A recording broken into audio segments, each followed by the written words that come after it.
7 star hotel அது. அந்த ஹோட்டல்ல ஒரு இரவு விருந்து கொடுக்கறாங்க. பெரிய பெரிய ஆளுங்கெல்லாம் வந்திருக்காங்க. அதுக்கு எனக்கு அழைப்புதல் வந்திருக்கு. நான் போறேன். ஒரு ரெஸ்டாரண்ட்ல சாப்பாடு நைட்ல. அந்த ரெஸ்டாரண்ட் சாப்பாடு என்னன்னா மில்லட் டின்னர் அப்படின்னு போட்டிருக்காங்க. சிறுதானியங்களுக்கான உணவு எங்க 7 ஸ்டார் ஹோட்டல்ல. ஒரு உணவினுடைய விலை 3999 ரூபாய். 4000 ரூபாய்க்கு முதல்ல அவன் எனக்கு கொடுத்தது கம்பங்கூழ கொடுத்துட்டு மத்த எல்லாம் கொடுத்தான். அதுக்கான செஃப் யாருன்னா நான் போய் ரொம்ப ஆச்சரியமா செஃப் யாருன்னு பார்த்தா பிரெஞ்சு செஃப். ஒரு பிரெஞ்சுக்காரன் வரான். வந்து sir I am using all the millets of India. I know that all millets are having very good health and today we had done a bajra, this Indian pale millet, this is ஊங்கறான். டேய் நாங்க எங்களோட கம்புடா எனக்கு தெரியும்டா அப்படின்னு சொல்லி அவன்கிட்ட சொல்றேன். எதுக்கு சொல்றேன்னா பணக்காரர்களும் உலகில் வளர்ந்தவர்களும் பெரிய ஆளுகளும் எல்லாரும் முழிச்சுக்கிட்டாங்க. இப்ப இதை தேடி தேடி விலை கொடுத்து சாப்பிடக்கூடிய அளவுல வந்துட்டாங்க.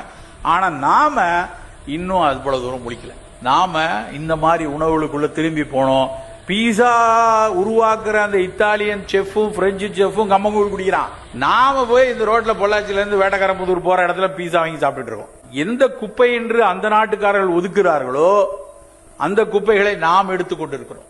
ஒரு சந்தை கருதி நமக்குள்ள போறோம். நம்ம விவசாயிக்கு பயனளிக்காதது, நம்ம நிலத்துக்கு பயன் தராது, நமக்கு எதுக்கு? அது என்ன டேஸ்டா வேணா இருந்துட்டு போட்டோம். அந்த டேஸ்டா சாப்பிடறதுனால நம்மால் கண்ணீர் வடிக்கிறான். நம்ம எடுக்கணுமா வேண்டாமா? தேவையில்லை. இந்த குப்பை உணவுகள் வேண்டாம். வெள்ளை சர்க்கரை வேண்டாம். இதை முதல்ல வச்சுக்கணும்.